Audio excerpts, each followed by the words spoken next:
कालू कौवा लकड़ी काटने के लिए जंगल जा रहा होता है, तभी वो अपनी पत्नी टुनटुनी चिड़िया से कहता है, टुनटुनी, मुझे जल्दी से एक गिलास ठंडा पानी दे दो, बहुत बेचैनी हो रही है। इतनी ठंड हो रही है और आप ठंडा पानी मांग रहे हो, आपकी तबीयत तो ठीक है ना? टुनटुनी, तुम्हें एक बार में सुनाई नहीं देता? मैंने कहा ना मुझे ठंडा पानी ला कर दो, फिर बहस क्यों कर रही हो? जब मैं हमेशा के लिए चला जाऊंगा ना, तब पता चलेगा तुम्हें, फिर ढूंढती रहना। कहानी में आगे बढ़ने से पहले एक माँ जो खुद तो भूखी सो जाएगी, लेकिन अपने बच्चों को कभी भूखा सोने नहीं देती। दोस्तों, तो आज उस माँ के लिए इस वीडियो को लाइक करके चैनल को सब्सक्राइब कर देना, क्योंकि माँ से बड़ा इस संसार में कोई योद्धा नहीं होता है। तो उनके लिए चैनल को सब्सक्राइब और लाइक तो आम ही बात है। इतना कहकर कालू कौवा गुस्से में वहाँ से चला जाता है। टुनटुनी चिड़िया ठंडा पानी लेकर आती है, लेकिन कालू कौवा जा चुका होता है। अरे ये क्या, कालू जी यहाँ नहीं है? लगता है गुस्सा होके चले गए, लेकिन इतना भी गुस्सा होने की कोई बात नहीं थी। अब जब आएंगे घोंसले में तो कालू जी से पूछूंगी वो इतना परेशान क्यों है। थोड़ी देर बाद कालू कौवे का दोस्त बंटी कबूतर टुनटुनी चिड़िया के पास आता है और उससे कहता है, टुनटुनी जी, आपके पति कालू कौवे पर एक शिकारी पक्षी ने हमला कर दिया, जिसके चलते उनकी वही मौत हो गई। ये सुनकर टुनटुनी चिड़िया फूट फूट कर रोने लगती है।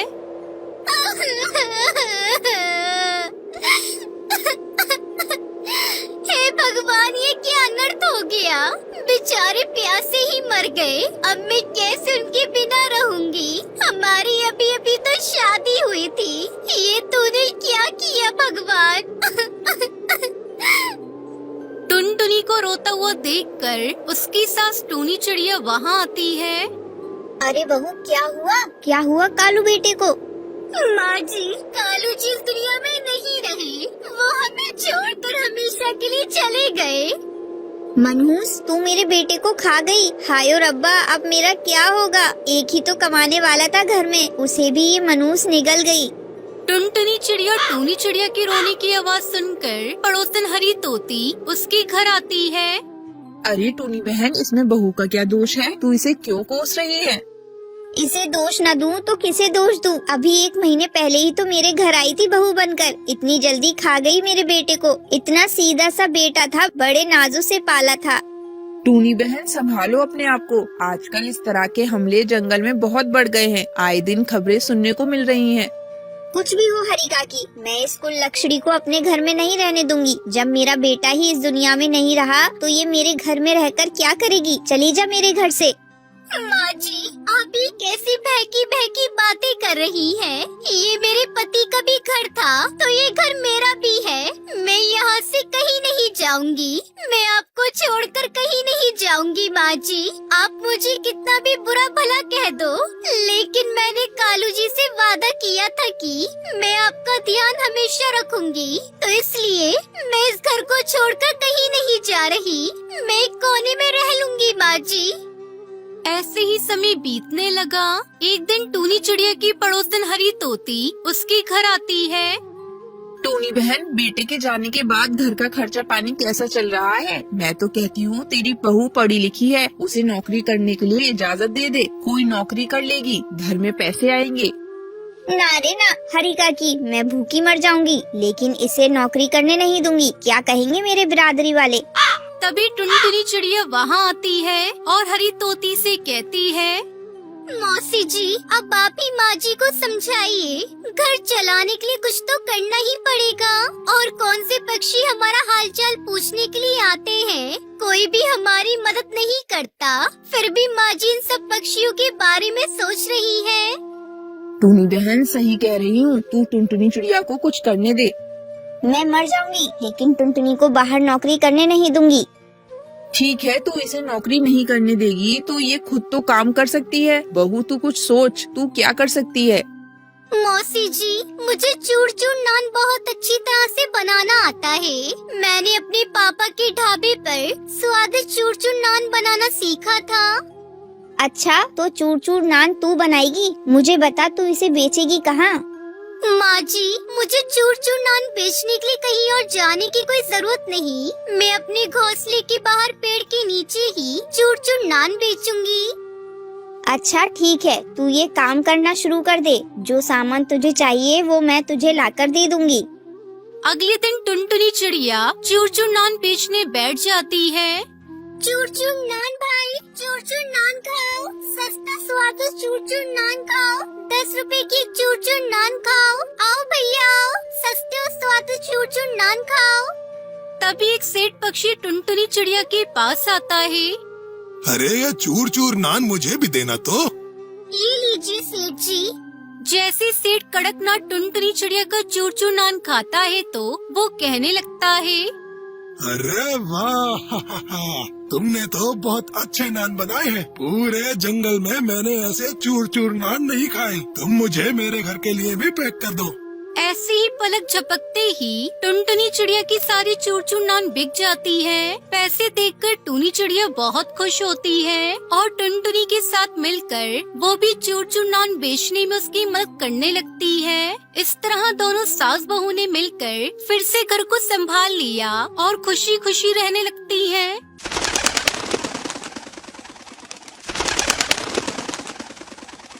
टुनटुनी के माता पिता दोनों की ही एक हादसे से मौत हो गई थी। टुनटुनी चिड़िया के पिता अंडे पराठे का ठेला लगाते थे। माता पिता के गुजर जाने के बाद टुनटुनी चिड़िया ने अंडे पराठे का ठेला लगाना शुरू कर दिया। टुनटुनी चिड़िया का एक छोटा भाई भी था जिसका नाम कालू था। माता पिता की मौत के बाद टुनटुनी चिड़िया ने कालू की पूरी जिम्मेदारी संभाल ली थी। टुनटुनी चिड़िया शाम को अंडे पराठे का ठेला लगाती थी।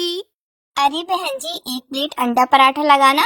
अरे भाई मेरे भी 1 प्लेट अंडा पराठा लगा दो। अभी लगाती हूँ साहब। अरे तुम्हारे अंडा पराठा में बड़ा स्वाद आता है, जी करता है एक और खा लूं। दोस्तों, कल की वीडियो में आपने इतने कम लाइक क्यों किए? मुझे बहुत बुरा लगता है। दोस्तों, जब मैं आपके कहने पर कहानी बनाती हूँ और आप बहुत कम लाइक करते हो, और जब आप कम लाइक करते हो तो मुझे वीडियो बनाने का बिल्कुल भी मन नहीं करता है। तो प्लीज दोस्तों, अब इस वीडियो पर जाकर लाइक कर दो। तो एक और ले लो साहब। टुनटुनी चिड़िया के पुराने बंधे हुए ग्राहक पक्षी थे जो कभी उसके पिता के बनाए हुए अंडे पराठे खाते थे। वो अब टुनटुनी के बनाए हुए अंडे पराठे खाने लगे। टुनटुनी का भाई कालू धीरे धीरे बड़ा होने लगा था और एक दिन, दीदी, स्कूल के सभी दोस्त हवाई मोटर से बादलों में घूमने जा रहे हैं। मुझे भी जाना है। 500 रुपए दे दो। मेरी इतनी कमाई नहीं है कि 500 रुपए तुझे घूमने के लिए दे सकूं। तू तो जानता है, जो कमाई होती है उसकी आधी लागत सामान लाने में चली जाती है और बाकी बचे हुए पैसों से घर का खर्च चलता है। दिन रात मेहनत करके मैं तुझे पढ़ा रही हूँ ताकि तुझे बड़ा होकर मेरी तरह अंडा पराठा न बेचना पड़े। तू पढ़ाई में ध्यान लगा और पढ़ लिख कर अमीर पक्षी बन जा। कालू कौवा बुझी मन से जी दीदी कहकर स्कूल चला जाता है। स्कूल में उसका दोस्त बंटी कबूतर कहता है, तू बादलों में घूमने के लिए पैसे लाया है? नहीं, दीदी ने मना कर दिया है। तेरी दीदी नहीं चाहती कि तू कहीं घूमे फिरे। चल चल मार अब। कालू कौवे का दोस्त उसे एक शराब की बोतल देता है और दोनों शराब पीने लगते हैं। कालू को अब धीरे धीरे शराब पीने की आदत लग गई थी, जिसके लिए वो अंडे चुराकर बेचने लगा। टुनटुनी चिड़िया जब अंडा पराठा बनाती तब कालू उसकी मदद करने के बहाने वहाँ पर खड़ा हो जाता और रोज 2-4 अंडे बेच देता और उन पैसों से शराब पीता। अरे, मैंने तो 4 कैरेट अंडे लिए थे, लेकिन सभी कैरेट में से एक एक अंडा गायब है। टुनटुनी चिड़िया अंडे वाले की दुकान पर जाती है। अरे हरी काका, तुमने चारों कैरेट में से एक एक अंडा कम करके दिया है। कैसी बात कर रही हो बेटिया जी? इससे पहले तो ऐसा कभी नहीं हुआ। मैंने तो पूरे अंडे दिए हैं। तुम ठीक से चेक करो। फिर एक दिन, दीदी का ध्यान तो ग्राहकों के लिए अंडा पराठा बनाने में है। मैं आज ज्यादा अंडे चुरा लेता हूँ। इसे बेचकर मैं ठंडी शराब की बोतल ले लूंगा। बहुत गर्मी है। इस तरह कालू कौवा टुनटुनी चिड़िया की नजरें बचाकर रोज ज्यादा अंडे चुराने लगा। अरे भाई, अंडे रोज चोरी हो रहे हैं। मुझे बहुत घाटा हो रहा है। इस तरह से तो मेरा काम चौपट हो जाएगा। दीदी, वो अंडे वाला तुम्हें कम अंडे देता है। इस बार तुम ध्यान से देखना। नहीं, वो तो पूरे अंडे देता है। चोर कोई और ही है। कालू कौवा रोज शाम को थोड़ी देर के लिए ठेले के पास से गायब हो जाता था।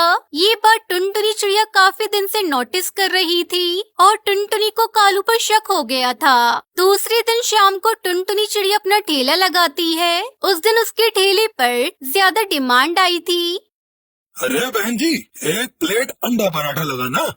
मेरे लिए डबल एग पराठा बनाना। तो टुनटुनी चिड़िया का अंडा पराठा बनाने का सामान जल्दी ही खत्म हो गया था और कालू भी ठेले पर नहीं था। आपको थोड़ा इंतजार करना पड़ेगा, सामान खत्म हो गया है। मैं बाजार से सामान लेकर बस 5 मिनट में आई। टुनटुनी चिड़िया अपने ठेले को छोड़कर जल्दी से सामान लेने बाजार गई। तभी उसने बाजार से लौटते समय कालू कौवे को उसके दोस्तों के साथ शराब पीते हुए देख लिया। टुनटुनी चिड़िया कालू से बिना कुछ कहे सामान लेकर वापस आ गई। ये लीजिए, आपका डबल एग पराठा तैयार है। उस दिन टुनटुनी चिड़िया को काम खत्म करने में ज्यादा देर हो गई थी। ओहो, आज तो रात ज्यादा हो गई है, घर जाकर खाना भी बनाना है। टुनटुनी चिड़िया अपना सामान समेट ही रही थी कि तभी एक दुष्शील वहाँ आया और टुनटुनी के ठेले पर आकर बोला, ए चिड़िया, इतनी रात को यहाँ क्या कर रही है? मैं घर जा रही हूँ, बस सामान रख रही थी। जानी, पहले मुझे एक प्लेट अंडा पराठा बना कर दो। चील जी, अंडे खत्म हो गए। वो आज ग्राहक ज्यादा आए थे ना, तो सब अंडे खत्म हो गए, इसलिए तो आज घर जाने में देर हो गई साहब। क्या कहा? अंडे खत्म हो गए? इतना कहकर चील ने टुनटुनी चिड़िया का ठेला पलट दिया, जिससे ठेले का सारा सामान जमीन पर बिखर गया। टुनटुनी चिड़िया को बहुत नुकसान हो गया, लेकिन उस चील का इससे भी मन नहीं भरा। उसने टुनटुनी चिड़िया के ठेले पर डंडे बरसाना शुरू कर दिए और टुनटुनी का ठेला तोड़ दिया। टुनटुनी वहाँ पर बैठकर जोर जोर से रोने लगी।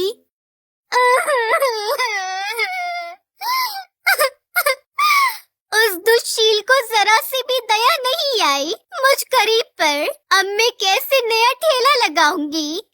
उसके बाद टुनटुनी अपने टूटे फूटे ठेले को लेकर घर आ गई। घर आकर टुनटुनी ने देखा कि कालू को वो शराब के नशे में धुत बेहोश पड़ा था। आज तो शराब के नशे में धुत पड़ा है, सब खत्म हो गया, जो कमाया था सब बर्बाद हो गया। अगले दिन तेरे लिए मैंने सोचा था कि तू पढ़ लिख कर अमीर पक्षी बन जाएगा, तो हमारे बुरे दिन खत्म हो जाएंगे, लेकिन तेरी आंखों में तो शर्म है ही नहीं। चल निकल जा मेरे घोंसले से, दफा हो जा।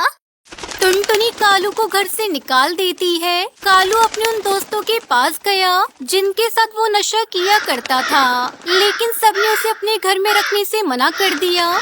नहीं यार, तू समझा कर, माँ नहीं मानेंगी यार। अपनी बहन से माफी मांग ले और घर चला जा। सब तरफ से निराश कालू कौवे की आंखें खुल गई थी। वहीं दूसरी तरफ टुनटुनी चिड़िया को समझ नहीं आ रहा था कि अब वो क्या करे। तभी टुनटुनी की नजर उसके घोंसले में रखे एक टेबल पर पड़ी। कुछ पैसे हैं मेरे पास, क्यों न इस टेबल को बाहर रख दूं और अपने घोंसले से ही अंडे पराठे का बिजनेस फिर से शुरू कर दूं। अगले दिन से ही टुनटुनी चिड़िया ने अपने घोंसले के सामने एक बोर्ड लगा दिया।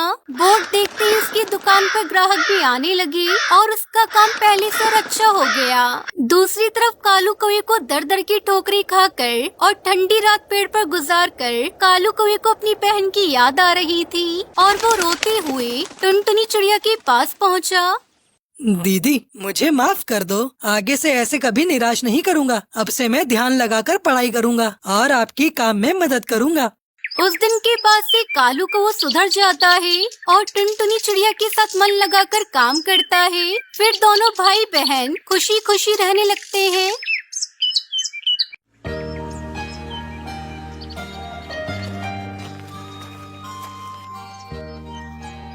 बहुत समय पहले ढोलकपुर के जंगल में कालू कौवा अपनी पत्नी टूनी और बेटी टुनटुनी के साथ रहता था। कालू कौवा ठेले पर प्याज पराठा बेचा करता था। गर्मा गर्म प्याज पराठे वाला, आओ आओ, गर्मा गर्म प्याज पराठा ले लो। ए कालू भैया, मुझे एक प्लेट प्याज पराठा देना। कालू भैया, मैं कब से खड़ी हूँ, पहले मुझे प्याज पराठा देना। तब तक आप लोग कमेंट में बताएं 11 into 11 कितने होते हैं। हाँ बहन, अभी दे रहा हूँ आपको प्याज पराठा। पहले मैं आपको ही दूंगा, फिर बाद में किसी और को। इस तरह कालू की आवाज सुनकर बच्चे उसके प्याज पराठा खाने को दौड़े चले आते। कुछ ही घंटों में कालू के सारे प्याज पराठा बिक जाया करते थे। कालू की बेटी टुनटुनी की स्कूल की छुट्टी होती तो वो अपने पिता के काम में हाथ बटाया करती थी। एक दिन टुनटुनी अपने घर पर थी, तभी एक पक्षी आता है और कहता है, टुनटुनी बिटिया, अरे ओ टुनटुनी बिटिया, तेरी माँ कहाँ है? तू जल्दी अपनी माँ के साथ अस्पताल पहुँच। तेरे पापा के शरीर पर उबलता हुआ तेल गिर गया है, वो बुरी तरह से जल गए हैं। मैंने उन्हें अस्पताल में भर्ती कर दिया है। तभी टुनटुनी की माँ टूनी चिड़िया वहाँ आती है। क्या हुआ टुनटुनी बिटिया, कौन आया था? माँ जल्दी चलो, पापा बुरी तरह से जल गए हैं, उन्हें अस्पताल ले जाया गया है। दोनों माँ बेटी जल्दी जल्दी अस्पताल पहुँचती है। डॉक्टर साहब, मेरे पति कैसे हैं? उन्हें जल्दी से ठीक कर दीजिए, हमारा उनके सिवा कोई नहीं। डॉक्टर अंकल, मेरे गुल्लक के सारे पैसे ले लो आप, लेकिन मेरे पापा को ठीक कर दो। धीरे धीरे घर की हालत बिगड़ते गई। घर के सारे पैसे कालू के इलाज में खत्म हो गए। कई दिनों बाद कालू को होश आता है। पता नहीं कैसे गर्मा गर्म तेल मेरे बदन पे गिर गया। ज्यादा मत बोलो जी, डॉक्टर ने आपको ज्यादा बोलने से मना किया है। मुझे मत रोको टूनी, मुझे बोलने दो। अब घर का खर्च कैसे चलेगा? मेरी दवा का खर्च कहाँ से लाओगी? टुनटुनी अपने पिता को इस तरह परेशान देखकर वो कहती है, पिताजी आप बिल्कुल चिंता मत करो, मैं हूँ ना, मुझे प्याज पराठा अच्छी तरह से बनाना आता है। आप बस आराम करो, मैं और मम्मी मिलकर सारा काम संभाल लेंगे। अगले दिन से टुनटुनी चिड़िया अपनी माँ के साथ मिलकर प्याज पराठा बेचने लगी। एक दिन उसकी दुकान पर एक पक्षी आता है। आइए आइए साहब, आपके लिए प्याज पराठा लगाऊं? मेरा बनाया प्याज पराठा बहुत ही स्वादिष्ट होता है, एक बार आप खाकर तो देखिए।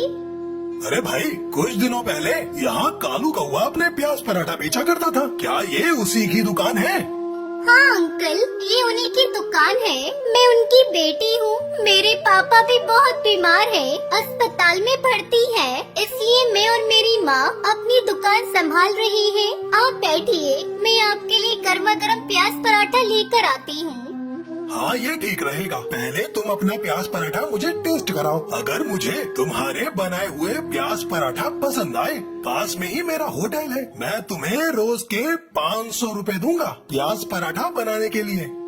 टुनटुनी सेठ को अपना बनाया प्याज पराठा खिलाती है। अरे वाह, तुम्हारे बनाए हुए प्याज पराठे का स्वाद तो गजब का है, ये बहुत ही स्वादिष्ट है। मैंने तो ऐसा प्याज पराठा आज तक कभी नहीं खाया। कल से तुम प्याज पराठा बनाकर मेरे होटल में पहुंचा दिया करना, सारा सामान मैं दूंगा। इसके लिए मैं तुम्हें हर रोज 500 रुपए दूंगा।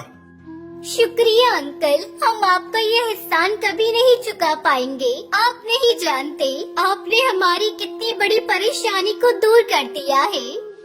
इस तरह टुनटुनी को उस बड़े से होटल में प्याज पराठा बनाने का काम मिल जाता है। धीरे धीरे कालू का घाव भर जाता है और वो ठीक हो जाता है। इस तरह टुनटुनी चिड़िया अपने पिता के साथ मिलकर प्याज पराठा बेचने लगी और खुशी खुशी रहने लगी।